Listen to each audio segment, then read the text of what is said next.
Instead of building critical thinking, these colleges are churning out these embittered graduates that are steeped in ideology. And that's why the Gallup poll shows that in just 15 years, those who say a college education is very important is from 75% down to 35%, which is a collapse of trust. For analysis, we welcome Aaron Boxer, CEO of Diversified Education Services. So what steps, if any, should educational institutions take to rebuild trust around political expression? I think the radicalization doesn't happen in a vacuum. In K through 12, students are fed these identity politics instead of basic academics, and they're taught one side, kind of left-wing point of view. By the time they reach college, they're dropped into institutions that stop being places of learning decades ago. It started back in the 1960s in the free speech movement, and it continued on from there. The Trump administration coming out with this anti-indoctrination legislation is a way to warn the schools that you need to rein it in. They need to talk about where a college education is worth it.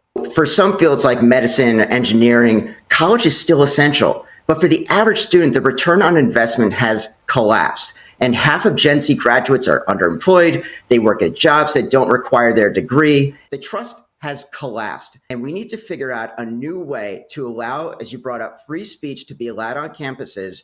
But instead of making this about indoctrination, encourage people to just have open conversations.